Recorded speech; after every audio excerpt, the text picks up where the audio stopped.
Hi guys, Mark and Cheryl from AdventureMan Teardrop Campers. Today we're going to show you the power systems involved in your AdventureMan Teardrop camper. There's two types of power systems. One is a 12-volt battery system and the other power system is 240 volt, should you choose to get that option. Not everybody does, and that's perfectly okay. So to start with, a teardrop predominantly runs on a 12-volt battery. In our circumstance, it's normally a 120 AGM or the equivalent in a lithium battery. And they fit in this box here. So in this box down here, that is your battery box. This has an inlet for solar panel. It has USB ports, cigarette lighter sockets, and a battery readout. Now this battery readout, by pressing that little button, is quite crucial. As you'll see here, this battery is currently on the level of 12.4. So while we're talking about battery levels, most of these batteries are fully flat at 12 volt. They're fully charged at 13.3. So technically you're going away camping for 3 or 4 days with these batteries on 1.3 volts. Now that will get you, with your fridge on normal settings, that will get you your full 3 to 4 days camping, depending on ambient temperature obviously and how often the fridge is open and closed, but let's just say 3 days safely. So what is probably the best to do is periodically press this button and see where your power supply has moved to. So when you leave home and it's running the refrigerator only when you're on the road, it'll be on 13.3 fully charged, but when the motor of the fridge is running, it will drop a couple of points. So it might be on 13 volt. When you go camping for your first day, it may drop down a little bit quicker than you thought, but that's okay. The rate of dissension slightly slows down as it gets closer to 12 volt, making the battery sort of last a bit longer than you think it would by checking the meter. Another important thing to do is when you return home, charge your battery immediately. Don't come home with a depleted battery down on 12 volt or near 12 volt. Pack the van away, because batteries will still continue to drop down slightly as there's wiring still attached to the battery. So charge your battery when you get home. Don't let it deplete for another few months, then come back to an 11.2 volt battery, which won't charge back up well and healthy again. So just remember, when you get back from camp, other than take all your gear out of the fridge and clean your van a little bit, charge your battery immediately. And periodically, it doesn't hurt to check your battery's charge every 2 weeks. Say the 1st and the 15th of every month. Just come down, put your battery on charger and charge him back up. So while we're talking about charger, I'll show you what we use for our battery charging systems.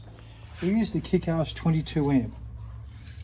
We found this to be so far a very good battery charger, and it runs either an AGM battery or it can also charge a lithium battery. So if you have an AGM battery for this point of time, this is a good compatible charger to when you do ever upgrade to a lithium. Most people are still running an AGM 120 style battery.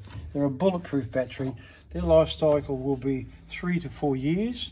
We've had some cases where these batteries have lasted nearly 6 years because of the quality cycling that the people have been doing with their battery by running it down to 12-ish, back up to 13. It never gets below 12, and they've just happened to cycle it well over its lifetime. You'll get more than 4 years.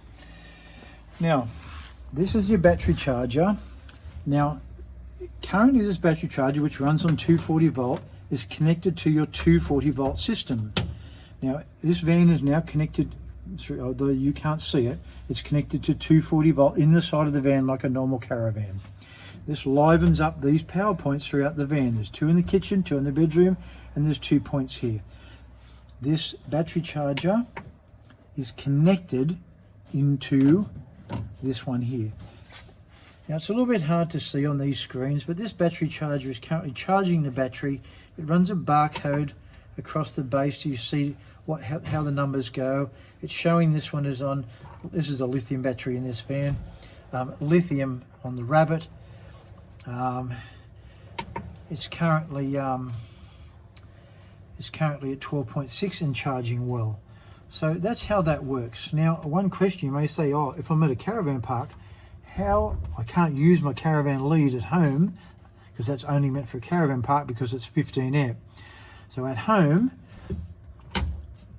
you just unplug your battery charger and plug in a normal home 10 amp extension cord into your battery charger that will run your system, charge your battery at home. So it's quite simple how you do it at home.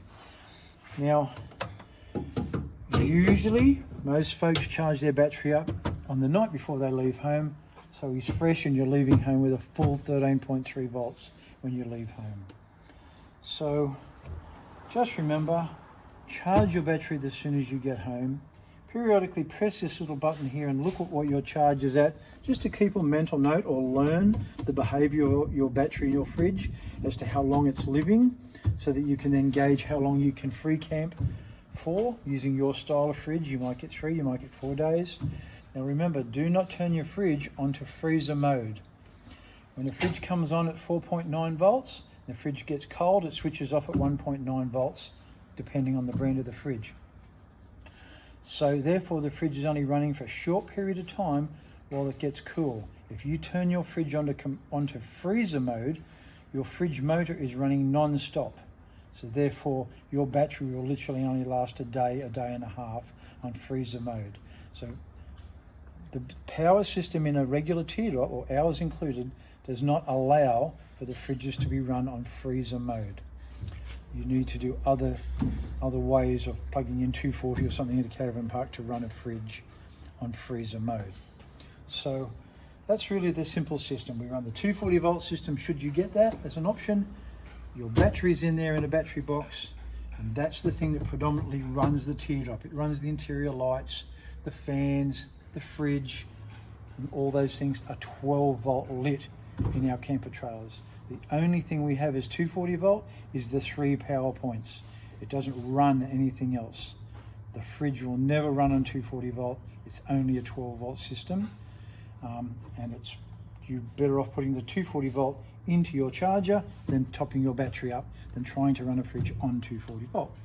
So that's about the state of play with our campers and how we run out. It's a very simple system. This is probably the most simple system in any teardrop. And we just choose to run this very simple system, so it's just very reliable and lasts a long time. Thanks guys, have fun.